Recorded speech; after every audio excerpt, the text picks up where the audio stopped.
Hello everyone.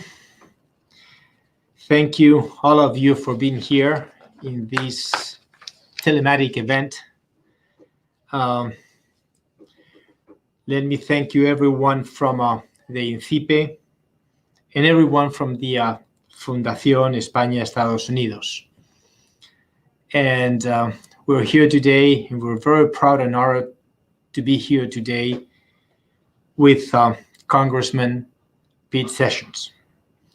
Let me say a few things about, most of you know him. He's extremely well-known congressman from Texas, Pete Sessions. But let me introduce him with a few words here from Madrid.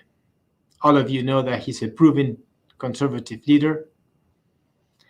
Congressman Sessions has combined a very hard work, innovative thinking, and always deep-seated principles in a very successfully serving Texas in Congress for more than 22 years.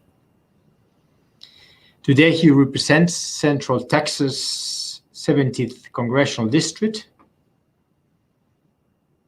Congressman Sessions is a proud father of 5 sons, including a young Down syndrome man. He's always been involved in community activities throughout his personal and professional life, serving in various leadership roles with the Chamber of Commerce, Boy Scouts of America, disability assistance, and local conservation groups. In fact, he's very well known for one of his most outstanding achievements, which is his lifetime as rank as an Eagle Scout. Congressman Sessions is known as a good man. He has a diverse background in both private and public sectors, always providing a dynamic skill set to the House of Representatives. Previously, he was part of the Republican House majority that balanced the federal budget for 4 years in a row. He has served as chairman of the Rules Committee and chairman of the National Republican Congressional Committee, directed then the party to regain the House majority. Currently, today, he sits in the House and Oversights and Reforms Committee, House Science, Space, and Technology Committee, and he's the ranking member on the Civil Rights, Civil Liberty Subcommittee. Congressman Sessions exemplifies the real Texan spirit and promote America exceptionalism. It is an honor for all of us to have you here, but it's an honor for myself too, which part of my heart is obviously in the United States, but very particular in Texas.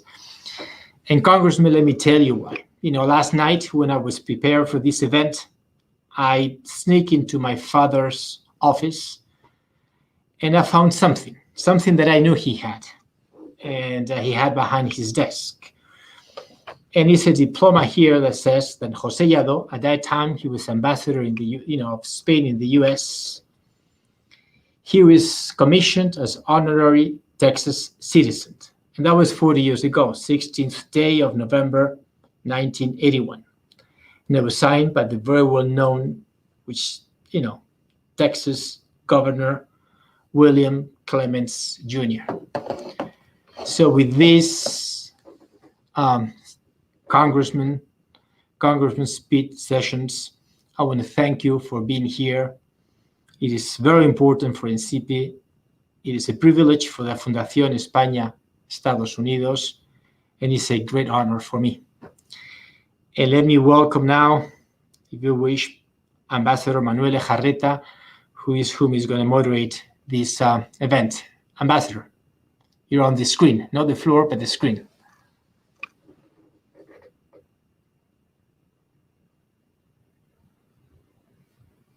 Ambassador, you have the speaker off. Yes, good morning, Congressman Pete Sessions, Washington. Thank you, Chairman. And all of our attendees in the United States. We know there are many friends across the Atlantic following this online event. Good evening also here in Spain. Thank you for accompanying us.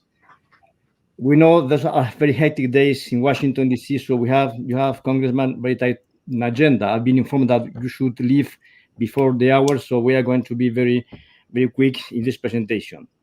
Before giving the floor to our distinguished guests, let me remind you that you can ask questions to the Congressman either through our YouTube chat or through Twitter using the hashtag you will see now in the screen, Grandes Potencias EE.UU. You can see it in the screen. After the conversation remarks for about 15 minutes or 20 minutes, we should have around 15 minutes also for question and answer. Now it's my pleasure to give you the floor. Thank you, Mr. Congressman.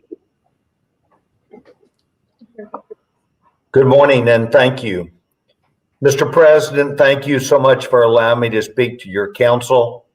Mr. Ambassador, once again for your not only friendship and opportunity to love of two great countries to continue not only their work together, but to be there for each other in our time of need. To each of those of you who are on today, please accept greetings from me. And while I'm speaking today from the United States Capitol in Washington, D.C., I also come to you with the spirit, support, and what I consider to be love that Texas has for your great country. Your great country for many years has known Texans, yes, and Americans, who has come as tourists to your beautiful country, who've come as students to your beautiful country, who have come to do business and to enjoy not only the attributes of Spain, but enjoy the mutual respect. Just 3 years ago, I was in Spain and came as part of a tour that I was taking as chairman of the United States Congress House Rules Committee. And as chairman of the House Rules Committee, it is my responsibility to move forward every single bill that goes to the floor of the House of Representatives. As you recall, and as I know, the relationship that we share with your beautiful country is critical to United States' ability to make sure that we are able to effectively not only understand European affairs through the lens that you have, but also the important impact that Africa has made upon Europe. And so we came with an eye towards understanding the group of military, small group, but important group that would be prepared at a moment's notice, either to help people who were in trouble in the Mediterranean or to, which is on sea, or to help as a recon force that would be necessary across Northern Africa. And it was a beautiful opportunity for me to see not only how beautiful Spain is, but also the vibrancy of the people.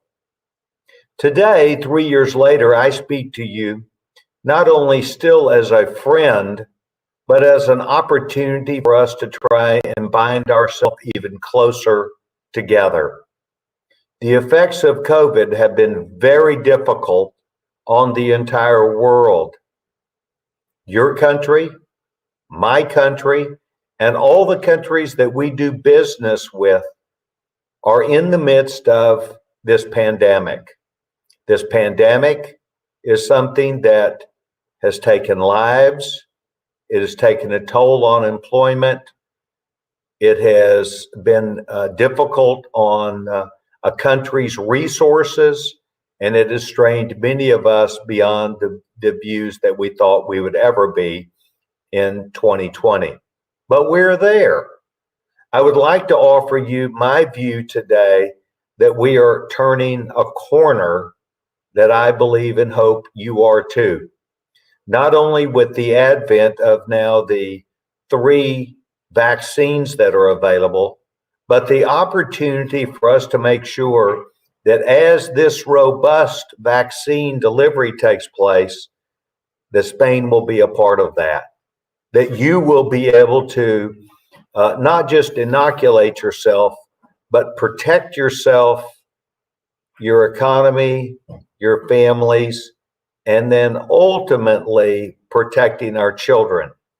It is true, we have not looked at vaccines' impact on children yet, but what we believe is credible evidence that has come directly out of the best science that we have here in the United States that says that if you take any of the vaccines, even though they're from different companies, it seems to offer a robust opportunity to you avoiding getting the COVID. And if you get the COVID, from a medical perspective, most times hospitalization is not necessary.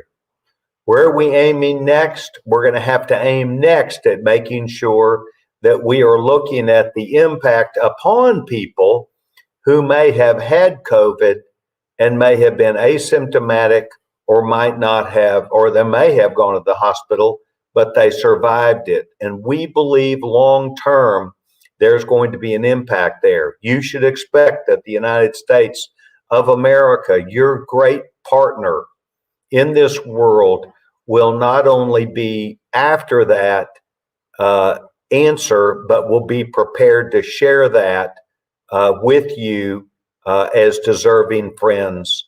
And I would anticipate moving forward, we're going to be able to be even better prepared for this as we want to move past the pandemic. Today, I would like to talk about three particular areas that I hope will be of benefit to you. First of all, it will give you an opportunity to hear from a long-term member. I am a Republican. I come from the business community. I spent 16 years in the private sector, moved all around our country into 7 different locations, and developed a robust relationship with science through my work at an old organization that was called Bell Labs. I believe in technology. I believe in math and science, but I also believe that the resources that your country has and our country has are a great matchup with each other to provide the things that will be in Spain's best interest. And that is that we in America have made a firm decision in the old administration that we wanted to economically grow and develop the United States of America and our partners around the world by being leading edge economically. Full employment, passing of goods and services on an easier basis around the globe, and using technology to forge our future. I believe that what the past 4 years has done and accomplished for the American people is to let them know that if you will grow and work your economy, that you can not only find success, but prepare yourself better for the future. And that's what I think we were. We didn't recognize it at the time, but we were preparing ourselves for the future. And America economically has done better because we were in a strong position. Likewise, your great country has been through the last 5 years before the pandemic of economic upsurge, an opportunity to not only be engaged with the EU, but also with the world. And that brought people to your doorstep. You and I both know that terrorism has played a huge part of diminishing some of this. But I believe that the Spanish mentality, the philosophy of its authors in government, and the expression that they have given to the world is that they are ready and prepared for the future.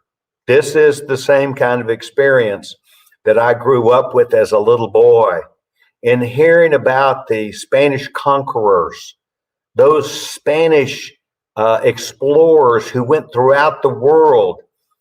Yes, for opportunity for Spain, no question, but more for opportunity to go and see the world that we live in.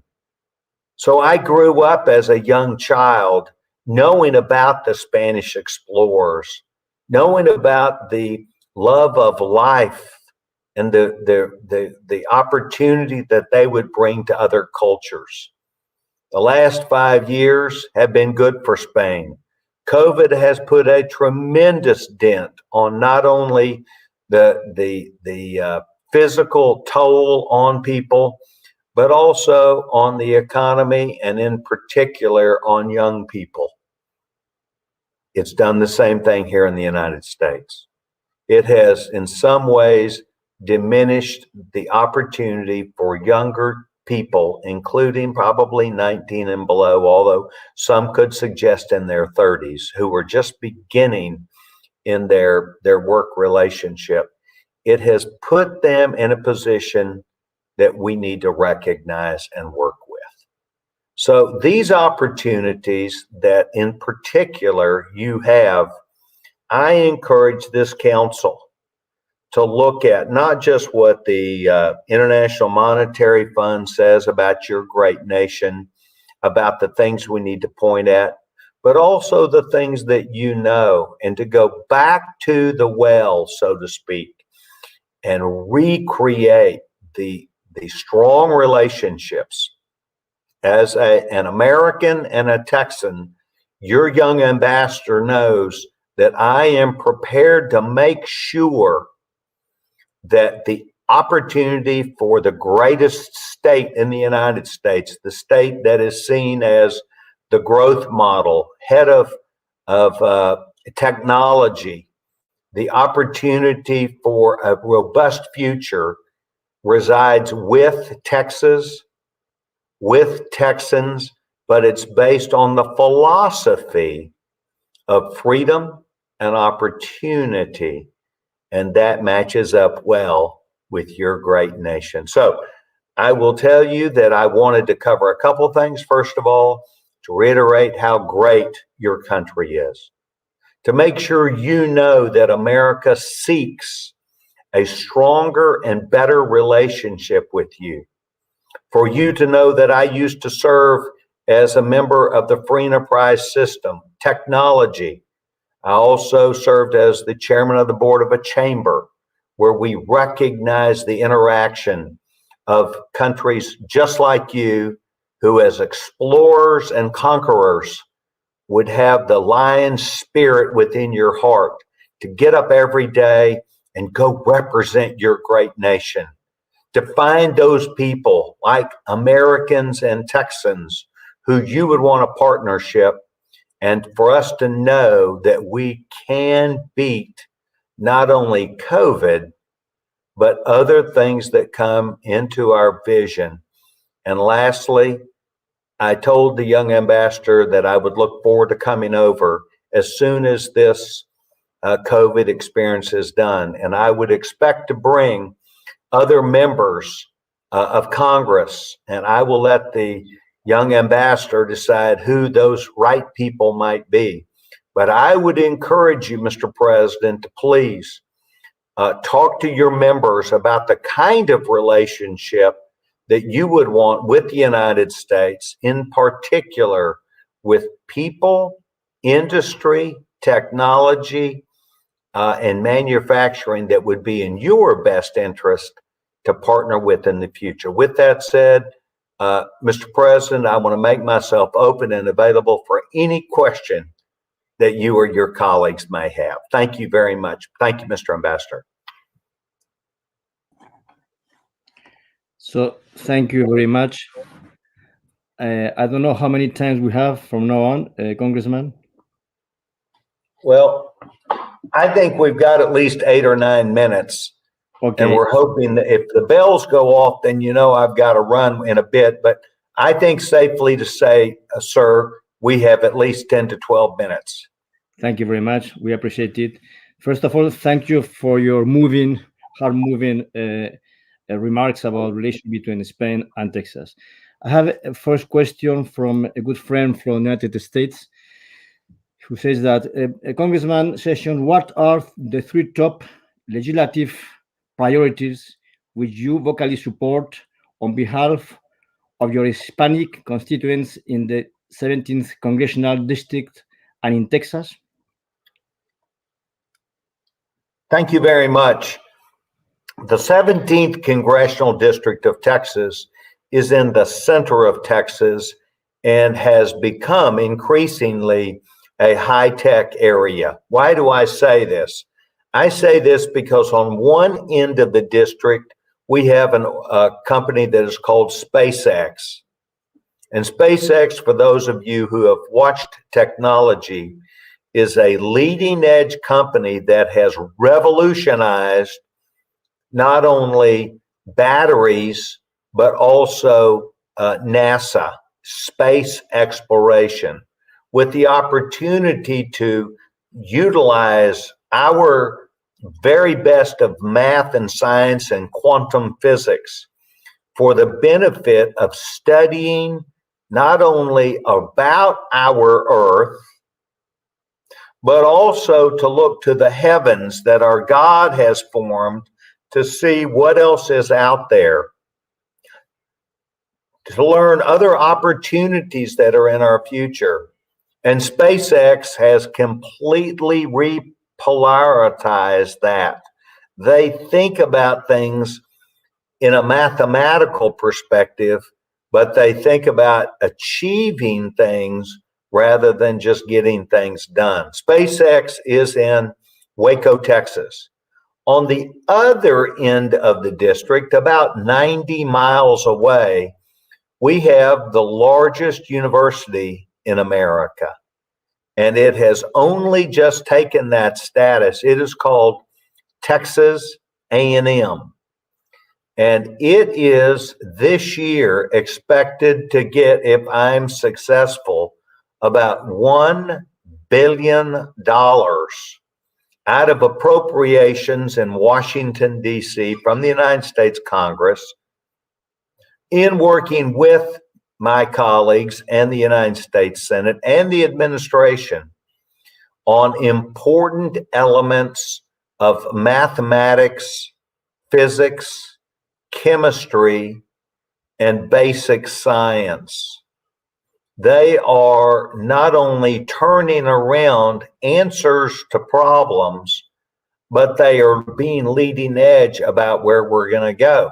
So the question is now, where does the necessarily a Hispanic fit in this?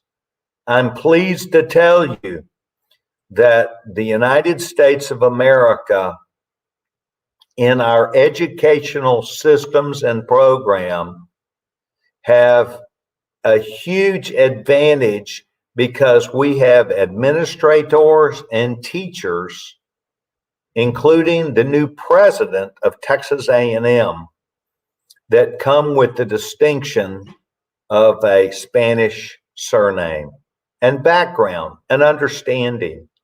We view that in this whole context that we offer sound science, higher education, and an opportunity to look across our employment. And in most places, most higher education, as well as constituents of Central Texas, that the Hispanic content of citizenship, those working and those in education, is not only in the 45 to 60% Hispanic area, it is also an advantage for women, Hispanic women, to achieve these advantages also. So I think it's a robust time, an opportunity, and I think Texas has not only been in the acceptance of this, but is trying to be leading edge. Thank you for this great question. Congressman, from another point of view, how do you reckon we should act in order to deepen the transatlantic relations? Well, the diplomatic relations with necessarily the EU have been difficult for the United States. The EU, from a diplomatic perspective, has some similarities to having an edge also with the United States. It is my belief that we have been able to, meaning the United States, successfully do business despite some of these things. United States views, for instance, that the influence of Russia, the influence of China on members of the EU is not always in their best interest. So America has tried to have this great relationship. I represented the United States of America 2 years ago in a conference in Romania about the Balkans. And the Balkans, in their relationship with the EU, still finds themselves lagging behind in getting resources and economics. But they're also fighting a battle of influences from other factors also. And this is where the United States is trying to make sure that while we may disagree with overall some bits or some philosophies of the EU, that we're maintaining an individual relationship with beautiful countries like Spain, Romania, Germany, even though France, even though we have some bit of necessarily overall problems, we view that the assets and the individual members of the EU are very important. And that's why we take place in trying to understand pipelines. And this is one of the things we did in 2016. The United States Congress that I helped, I was not the leader, but I was one of the leaders. That's why we did what we did by putting our energy for export. And immediately the world market gained the strength of America so that Russia and other big players in that field could not hold other countries that did not have any advantage of the economics of their own energy, up to and including Japan and Korea. So we think that we're helping out the world, but I will tell you the advantage that America has is we're going to look through the EU and go to the individual countries and develop those relationships. And that's where your great country, because of the kind of relationship you have chosen to have with us, is favorable. We seek what Spain has, and the relationship can be stronger tomorrow. Yes, another question in different tone. It's about the situation in the Grand Old Party, Republican Party. There is a question about what's going to happen in this important party. What's the real weight of the Trump factor, the Trump former president, and so could you please elaborate a little bit which tendency the Republican Party will follow in the coming years? Yes, sir. And that's an outstanding question, and one which I would offer to you that while my words I think are true, we don't know yet what's going to happen. So it is very important for us to understand in my party that we had a president who is the most un-Republican that we have had for a number of years. He brought an edge and a view forward that was a winning message, that was very attractive to many people who voted for him, some 72 million. But his message was more along the line of making America great because of some of the things that he had seen in the past. Well, this is actually highlighted and is true. We have a huge number of people in this country that are not fans of the United States, that do not like economics, that do not like us being a strong economic creator of jobs and of markets that sustain our nation. So there's a hard, what I would call underbelly of America that is very much anti-economic growth. Well, that's what Donald Trump and my party have in common with what we call a Venn diagram type perspective. And that is, you might have things out here that you're interested in, but the core principles of my party are about freedom and economic growth and the ability for private enterprise to have less interference from government.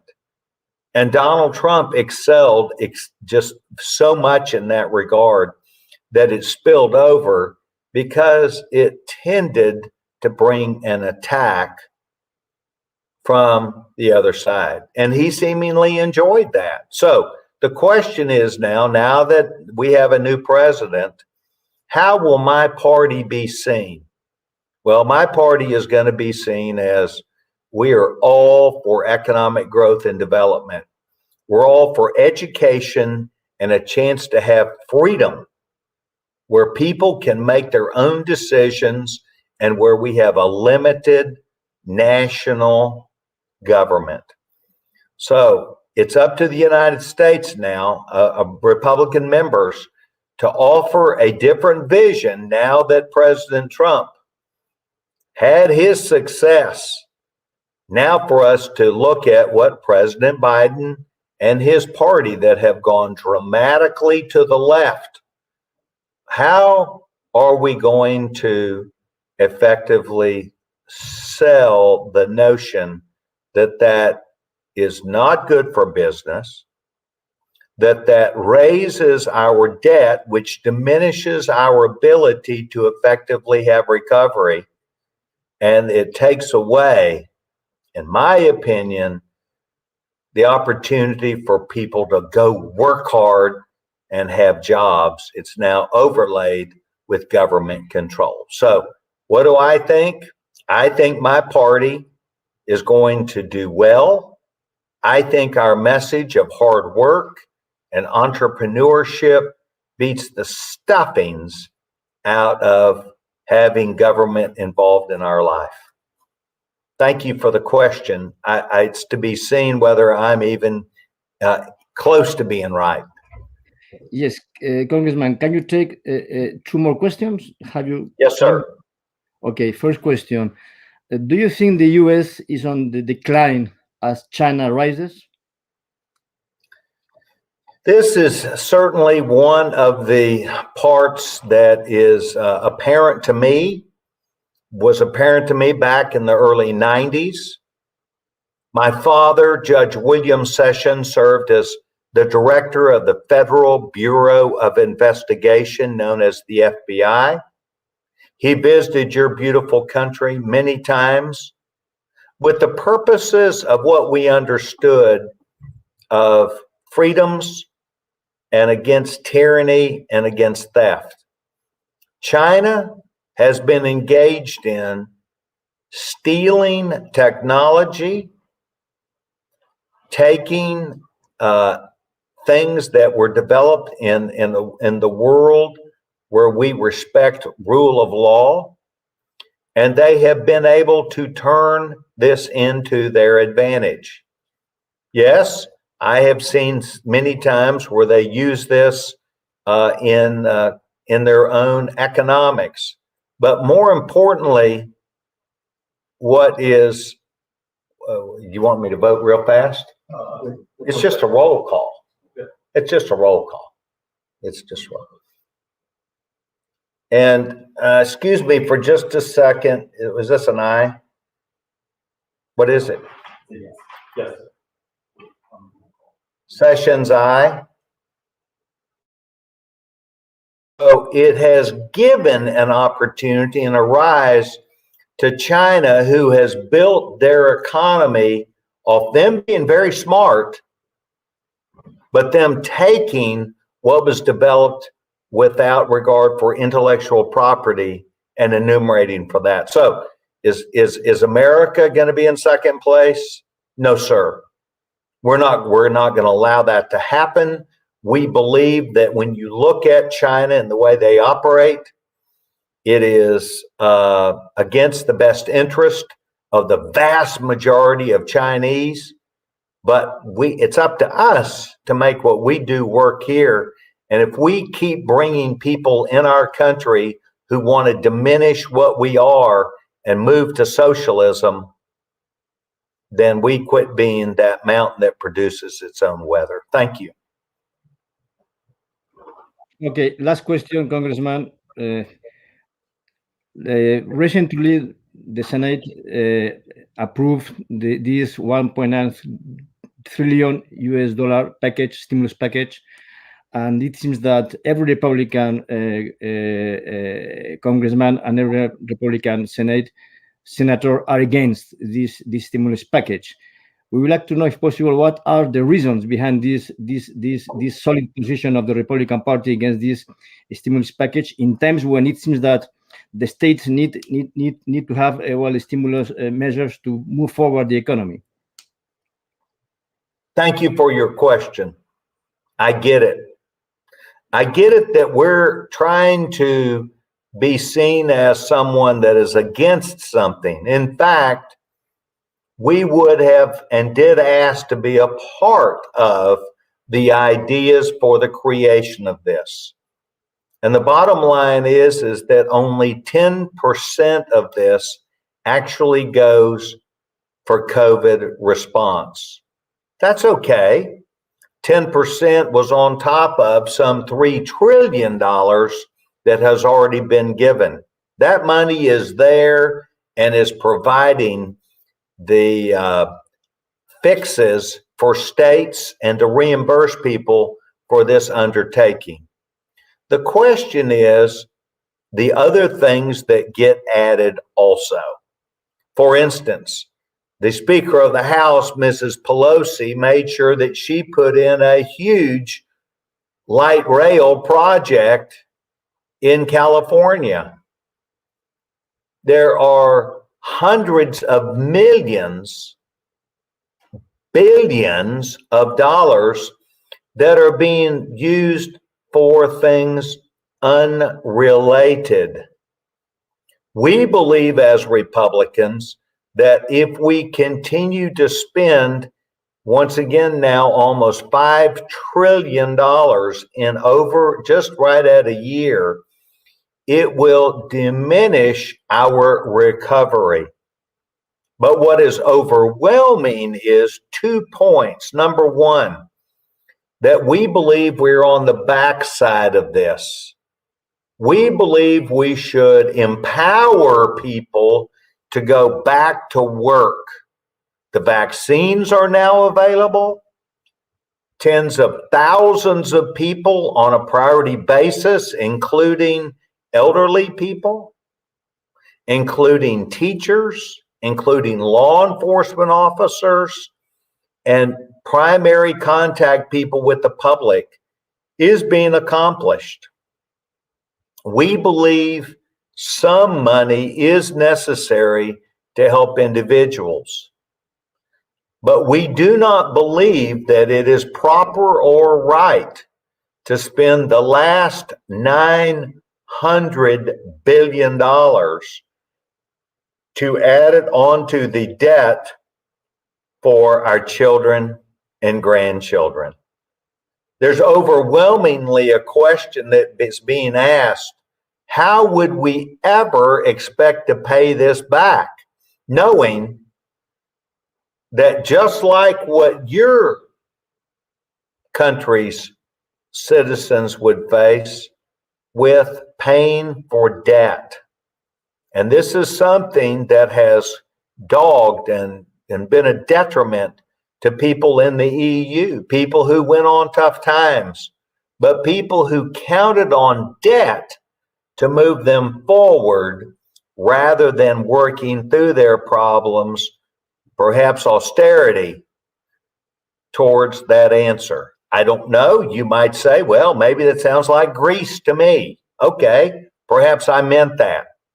What I'm suggesting to you is we're at the end of this, not the beginning of us. We've already spent about $4 trillion. We believe Republicans have satisfied our thinking that if we had been listened to and considered, we would have reduced that amount. We would not have put special projects in, which have happened every bill. Mrs. Pelosi likes to spend money that has nothing to do with the COVID or even employment to these special interests. And we believe that keeping it clean was the responsibility of honest and legitimate government. So thank you very much, Mr. Ambassador. Thank you for allowing me. I hope I did well enough to be invited back, but I will tell you this, if you and your young president of this association would like to engage people in the state of Texas in industry, in technology, in government, in agriculture, that would be a benefit to your beautiful country and economy, all they have to do is to come to you, Mr. Ambassador, and we will be able to work very successfully towards whatever that goal is. And lastly, I look forward to coming as soon as this COVID is over and spending some time, and like to do well enough, Mr. President, to address you in person. Yes, so thank you very much again. It has been a pleasure. I'm sure that our attendees have enriched themselves with so many brilliant ideas and some remarks. You will be very welcome in Spain in the coming months. If possible, we'd like to invite you to come to Spain. We know you represent a very important state with many links with Spain, historical links and also current links. And hopefully we could welcome you in Spain in some months. Before we close, let me announce that our next speaker will be Senator Tim Kaine, also a very good friend of Spain and of the Fundación, on March 22nd at 18 hours in Madrid time, noon in Washington. So that's all. Congressman, thank you very much again, also for to your team, and thank you for all our attendees. It has been a pleasure, and we keep on thinking and organizing events links with the United States. Thank you very much. Bye bye.